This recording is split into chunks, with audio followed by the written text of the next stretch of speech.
नमस्कार दोस्तों, मैं अंकुर उपाध्याय स्वागत करता हूं आप सभी का आपके अपने YouTube channel share market analysis में। निफ्टी लाइफ हाई हिट करता हुआ दिख रहा है एक बार फिर से। निफ्टी 100 पॉइंट ऊपर है और 25,160 के करीब आके खड़ा हो गया है। अचानक से एक शार्प स्पाइक आया और निफ्टी ने again fresh 52 week high hit कर दिया और पोर्टफोलियो आपकी नीचे ही जा रही होगी, पूरी उम्मीद है मुझे, क्योंकि मार्केट ब्रेथ तो स्टिल खराब है और काफ़ी खराब है। हल्की सी सुधरी है लेकिन खराब अब भी है। मिड कैप और स्मॉल कैप थोड़ा थोड़ा रिकवर हुए हैं बट फिर भी लोस के पास ही खड़े हैं। अभी करंटली निफ्टी 100 पॉइंट ऊपर है, सेंसेक्स 350 पॉइंट ऊपर है और सेंसेक्स ने भी अपना फ्रेश 52 वीक हाई आज हिट कर दिया है 82,220 का। तो भैया मैं आपको मुबारकबाद दूं या मैं आपके लिए थोड़ी सी सहानुभूति जताऊं, ये मेरे को समझ में ही नहीं आ रहा है कि मैं क्या करूं, लेकिन मैं आपको अपडेट दे देता हूं। निफ्टी और सेंसेक्स ने फ्रेश लाइफ हाई लगाया है, तो जो लोग ETF में इन्वेस्टेड हैं उन लोगों को कॉन्ग्रेचुलेशंस और आपका डिसीजन सही है। अब आप कहीं ना कहीं समझ रहे होंगे। एंड जिन लोगों की पोर्टफोलियो में दिक्कत है, परेशानी है, उन लोगों को सीखना चाहिए कि हल्का फुल्का निवेश ETF में भी करना चाहिए। एंड वन मोर थिंग, अब बाजार कहीं ना कहीं ऐसे दर्शा रहा है कि लार्ज कैप चल रहे हैं और मिड कैप और स्मॉल कैप थोड़ा अंडर परफॉर्म कर रहे हैं। अगर मैं ऐसा कहूं तो मैं टोटली गलत हूं।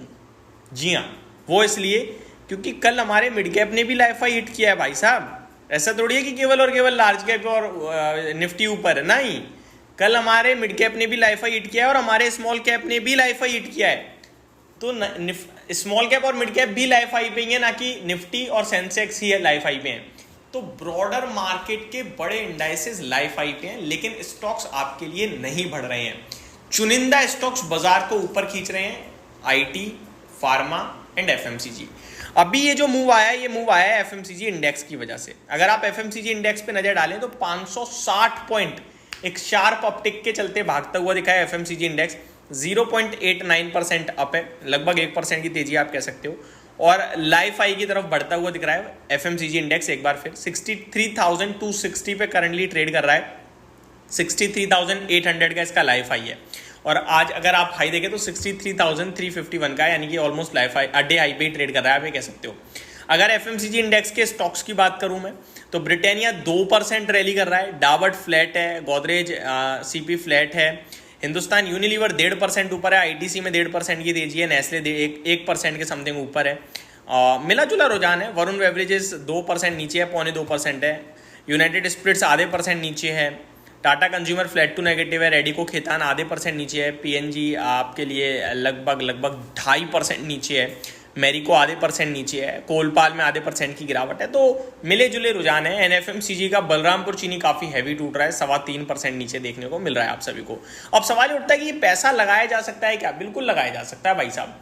FMCG, IT और फार्मा, ये 3 इंडेक्स अभी ऐसे दिख रहे हैं जहाँ पे आप शॉर्ट टर्म के लिए अगर आप स्टॉप लॉस रख सकते हो तो आप पैसा लगा सकते हो, क्योंकि अभी तो ये मोमेंटम में है। इनमें जब मोमेंटम लूज होगा तो आपका स्टॉप लॉस आपको बचा लेगा, लेकिन स्टॉप लॉस जरूर लगाइएगा, मैं अभी भी यही कहूँगा।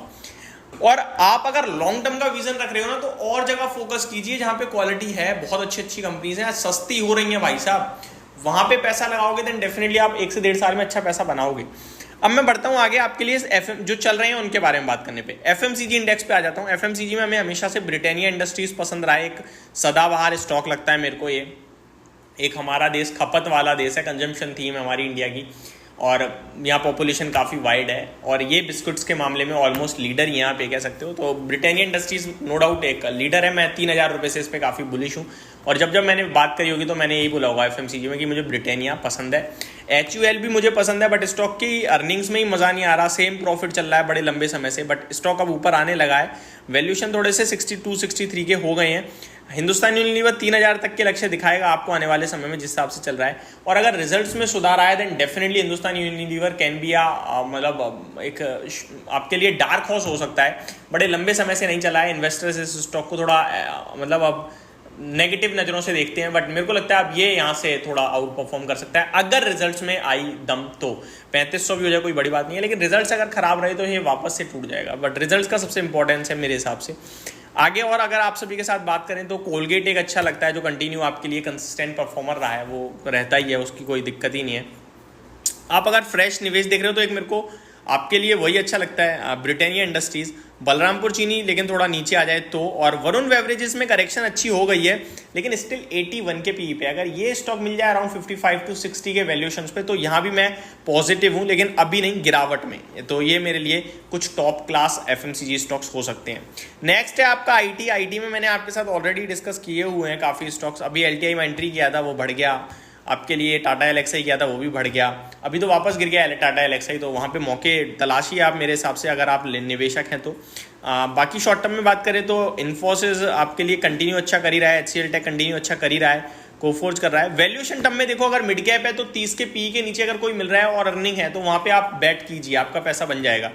और अगर कोई मोर देन 45 के वैल्यूएशन पे ट्रेड कर रहा है और अर्निंग भी है तो थोड़ा सा उससे दूर रहिए, क्योंकि वो फिर ऑलरेडी बढ़ चुका है। ये मेरे हिसाब से आपके लिए एक राय होगी मेरी तरफ से आईटी को लेकर।